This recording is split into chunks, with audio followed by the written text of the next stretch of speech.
Saludos desde el oeste de la isla de Montreal, esto es de sur a norte, Hispanoamérica, según las noticias publicadas entre el lunes 30 de marzo y el viernes 3 de abril de 2026.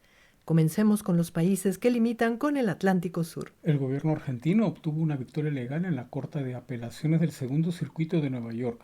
La resolución judicial reconoció que la expropiación petrolera de 2012 se realizó conforme a la Constitución y las leyes argentinas y por lo mismo no deberá pagar compensaciones a los inversionistas afectados, como informaron Mercopress e Infobae. Mercopress informó en la semana que el portavoz presidencial de Argentina, Manuel Adorni, es sujeto de una investigación penal por presunto enriquecimiento ilícito. Un juez argentino suspendió de forma cautelar varios artículos de la reforma laboral impulsada por el presidente Javier Milei por vulnerar derechos de los trabajadores, como anunció France 24. Prensa Latina informó que el gobierno argentino impidió que el activista brasileño Thiago Ávila participe en la organización de flotillas humanitarias hacia Gaza. Deutsche Welle informó que el gobierno de Argentina declaró a la Guardia Islámica de Irán como organización terrorista y agregó que el régimen de Javier Milei declaró persona non grata al consejero y encargado de negocios interino de Irán, Mohsen Soltani Teherani, a quien le ordenó abandonar el país en un plazo de 48 horas, como también informó la agencia Xinhua.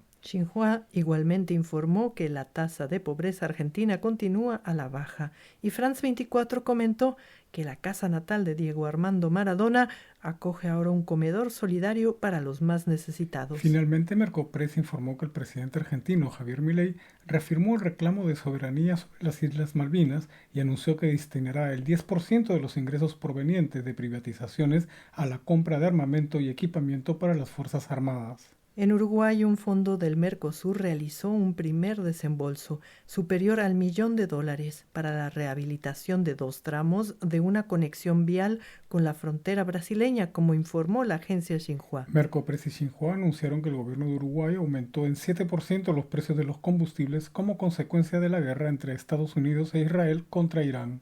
Prensa Latina y la agencia Xinhua informaron que la inflación en Uruguay se encuentra en el nivel más bajo en los últimos 70 años. Prensa Latina comentó que debido a una emergencia, la empresa estatal uruguaya de electricidad alimentó al suministro de energía eléctrica de Argentina en la semana. Prensa Latina también informó que el gobierno uruguayo comenzó a subsidiar el combustible del sector pesquero de su país. Finalmente, la agencia Xinhua anunció que las exportaciones de bienes de Uruguay crecieron un 9% en el primer trimestre de 2026, impulsadas principalmente por la venta de carne bovina.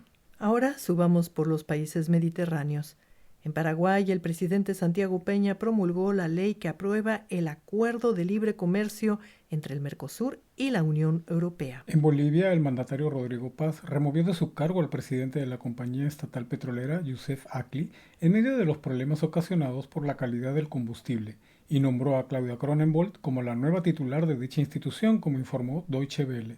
Rodrigo Paz también denunció la existencia de una red internacional que roba combustibles en Chile y los introduce ilegalmente a Bolivia, y la agencia Xinhua agregó que el mandatario boliviano y su homólogo chileno José Antonio Kast acordaron reforzar la cooperación bilateral para combatir a estos delincuentes. La agencia Xinhua comentó que al menos 37 personas han muerto, 14 permanecen desaparecidas y miles se encuentran damnificadas a causa de las lluvias. Infobae anunció que este domingo se realizarán elecciones en 29 mesas de sufragio y que la segunda vuelta de las elecciones internas en Bolivia sigue programada para el 19 de este mes de abril.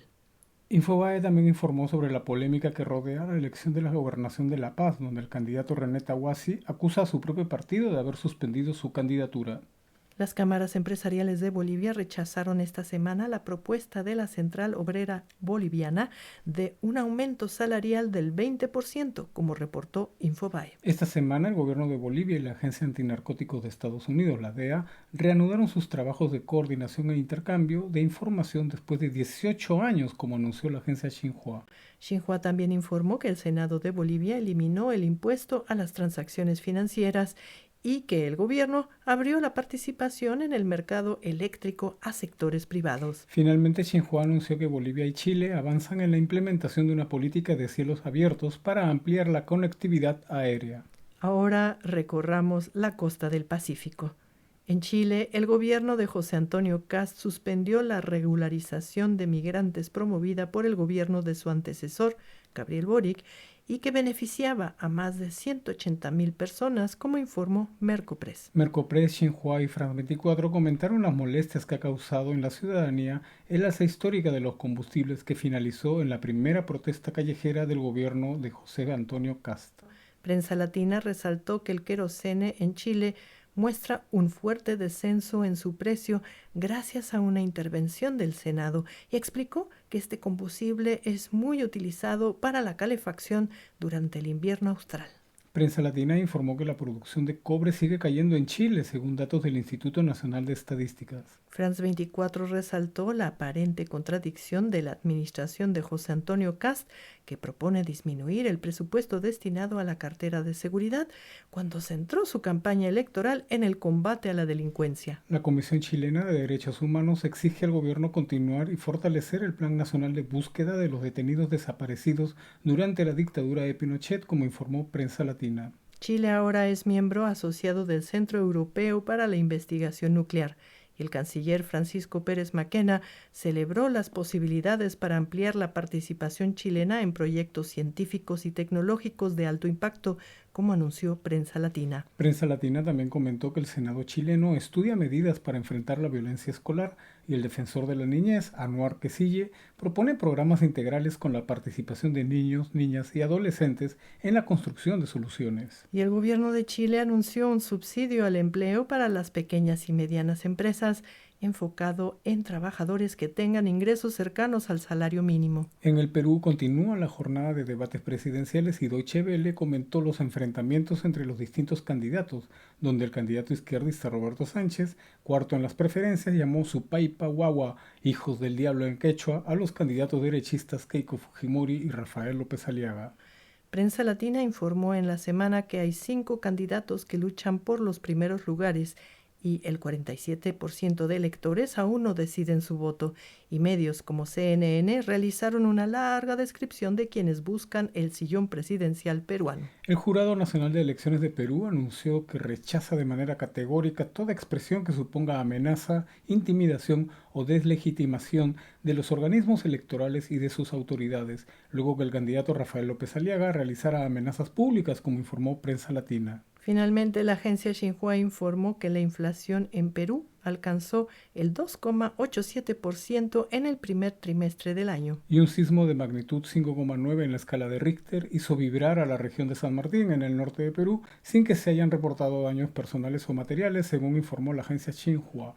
En Ecuador, el lunes, el gobierno puso fin al toque de queda que regía en varias regiones del país desde el 15 de marzo, como informó la agencia Xinhua. El adelanto de unas elecciones regionales al 29 de noviembre de 2026 ha generado polémica en Ecuador, y tanto el presidente Daniel Noboa como los movimientos de oposición se sienten perjudicados, como informó Prensa Latina. Prensa Latina también comentó que una nueva ley aprobada por la Asamblea Nacional de Ecuador y que permite a empresas destinar parte de su impuesto a la renta a financiar viviendas sociales, fue cuestionada por legisladores de oposición, quienes consideran que el problema habitacional requiere soluciones estructurales más amplias. El gobierno de Ecuador y el Fondo Monetario Internacional alcanzaron un acuerdo para un desembolso de $394 millones, según informó la agencia Xinhua. La Corte Constitucional de Ecuador dijo que el acuerdo de inversiones con Emiratos Árabes Unidos debe modificar una cláusula para impedir que tribunales internacionales se pronuncien sobre disputas contractuales.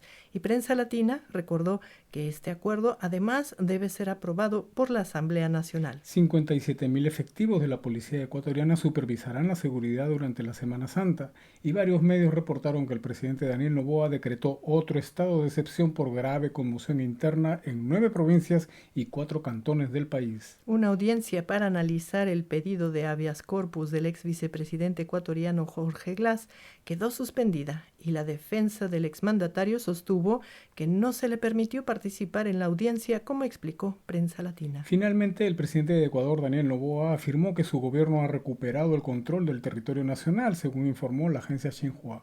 Y llegamos al norte amazónico. En Venezuela, la semana comenzó con el anuncio que Estados Unidos reanudó oficialmente las operaciones de su embajada en Caracas, como informaron medios como Deutsche Welle. El gobierno de Venezuela desestimó la opinión de la OEA sobre garantizar la transparencia en la elección del fiscal general y defensor del pueblo en este país, como también informó Deutsche Welle. France 24 y CNN anunciaron que el Departamento de Tesoro de Estados Unidos removió a la presidenta encargada de Venezuela, Delcy Rodríguez, de la lista de individuos sancionados y la mandataria insistió en que se retiren los castigos que recaen sobre su país. El presidente de Estados Unidos, Donald Trump, por su parte, destacó la colaboración de Venezuela en la producción y venta de petróleo crudo y calificó al país como un verdadero socio, según reportó Infobae. Finalmente, CNN hizo un recuento de las protestas callejeras en Venezuela en estos 3 meses desde la captura de Nicolás Maduro. En Colombia, las remesas durante el primer bimestre del año sumaron más de 2.000 millones de dólares, según reportó Prensa Latina. Deutsche Welle informó sobre el enfrentamiento entre el presidente de Colombia, Gustavo Petro, y el Banco Central, entidad que aumentó las tasas de interés hasta 11,25%. El transporte de carga en Colombia aumentó en un 1,3% en febrero y los incidentes de seguridad digital disminuyeron casi un 50%, según divulgó Prensa Latina. Prensa Latina también dijo que el gobierno de Colombia confecciona un Plan Nacional de Acción en Derechos Humanos para fortalecer la protección de los líderes sociales cuyas vidas permanecen bajo amenaza. Ahora pasemos por Centroamérica y el Caribe. Panamá conmemoró este 30 de marzo el Día de la Etnia China, un reconocimiento a los primeros migrantes que arribaron al país a mediados del siglo XIX, como trabajadores del ferrocarril interoceánico y posteriormente del canal, como resaltó la agencia Xinhua.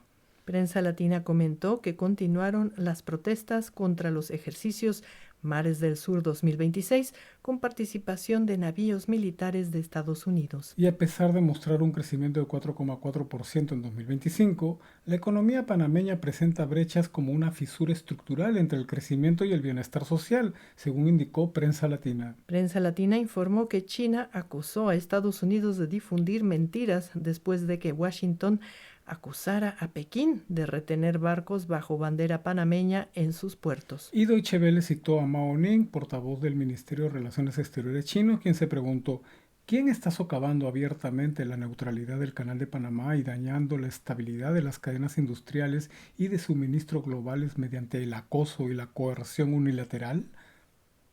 En Cuba, el Banco Central puso en circulación 2 nuevos billetes de alta denominación, una de 2.000 y otra de 5.000 pesos cubanos, según informó Prensa Latina. Varios medios informaron que Estados Unidos autorizó el paso de un buque petrolero ruso cargado de crudo con destino a Cuba.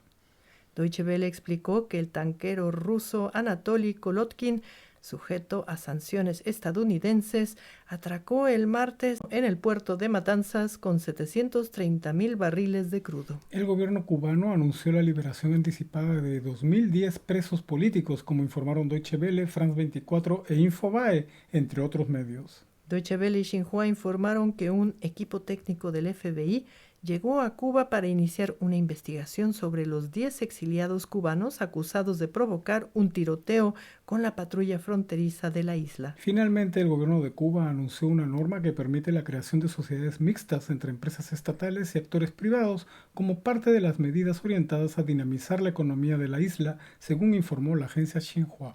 En Puerto Rico, más de 50.000 personas marcharon para rechazar un proyecto hotelero residencial en el municipio de Cabo Rojo, y Prensa Latina explicó que el megaproyecto obstruye el derecho al libre acceso, perturba y afecta a la flora y fauna del lugar e inclusive podría destruir artefactos arqueológicos. En República Dominicana, 35.000 agentes de seguridad serán desplegados para proteger la Semana Santa 2026, según informó Prensa Latina. El mismo medio resaltó que el gobierno dominicano dispuso un subsidio para mantener sin variación los precios de las gasolinas, el gasoil y el gas licuado de petróleo del 4 al 10 de abril. En Nicaragua, las autoridades interceptaron un cargamento con más de 1,3 toneladas de cocaína oculto en un furgón que transportaba papel desde Costa Rica hacia Guatemala, según divulgó la agencia Xinhua. En Honduras, las enfermeras denunciaron despidos irregulares en el sistema sanitario público y advirtieron que iniciarán protestas para defender sus derechos laborales, según informó Prensa Latina. Prensa Latina también informó que Honduras redujo el déficit de su balanza comercial y que el exfiscal general Joel Zelaya, depuesto por el Poder Legislativo, considera que el autoritarismo de derecha gobierna en este país. Finalmente, Infobae comentó que el turismo hacia Honduras durante la Semana Santa alcanzó más de 40,000 visitantes de distintos países. En El Salvador, el incremento de precios de los combustibles golpea a la economía familiar y empresarial, según reportó Prensa Latina. El alto comisionado de las Naciones Unidas para los Derechos Humanos pidió a El Salvador revisar la cadena perpetua aprobada para menores, según informó Deutsche Welle. Infobae comentó una encuesta realizada por el Banco Central de Reserva de El Salvador, donde muestra que en este país casi 4 de cada 10 menores crecen sin la presencia de al menos uno de sus padres. La misma encuesta muestra que solo el 10,3% de los niños de 0 a 3 años acude a centros de educación inicial y que la niñez y juventud salvadoreñas enfrentan obstáculos estructurales para su desarrollo. La misma encuesta citada por Infobae concluye que solo 3 de cada 10 salvadoreños cuentan con seguro médico estatal. En Guatemala, el Ministerio de Gobernación destacó los resultados del operativo contra el crimen organizado en el municipio La Democracia, departamento de Huehuetenango, fronterizo con México, como informó Prensa Latina. El mismo ministerio guatemalteco defendió en la semana la legalidad de la cárcel de máxima seguridad, cuya construcción fue suspendida por una corte de apelaciones. Finalmente, esta semana se supo que Guatemala registró 357 partos de niñas de 10 a 14 años entre enero y febrero de 2026, según difundió Infobae. Y llegamos al norte. México calificó de inaceptable las muertes de mexicanos bajo custodia en Estados Unidos y anunció acciones legales, como informaron Deutsche Welle y la agencia Xinhua.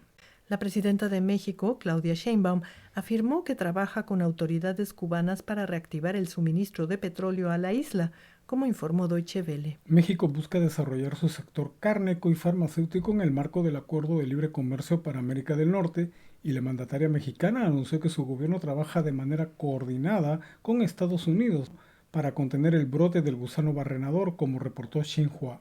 CNN informó que el Comité de las Naciones Unidas contra la Desaparición Forzada pidió a la Asamblea General que discuta la situación en México, y Xinhua y otros medios agregaron que el gobierno mexicano calificó las afirmaciones de dicho comité como tendenciosas y que omiten los esfuerzos gubernamentales en este tema. Y la misión Artemis 2, que se dirige hacia la órbita lunar, lleva los nombres de 52 personas víctimas de desaparición forzada en el estado de Nuevo León, junto a una tarjeta adicional dedicada a los más de 133,000 desaparecidos en todo México, como resaltó Infobae. Al menos 3 personas fallecieron y una quedó herida cuando una avioneta cayó en un cultivo en el municipio de Huejotzingo, en el estado de Puebla, según informaron CNN y la agencia Xinhua. Xinhua también explicó que el nuevo secretario de Relaciones Exteriores de México, el abogado Roberto Velasco, es responsable del seguimiento de las relaciones diplomáticas con Estados Unidos y Canadá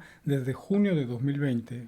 Juan Ramón de la Fuente dejó la Secretaría de Relaciones Exteriores por motivos de salud, como informaron varios medios.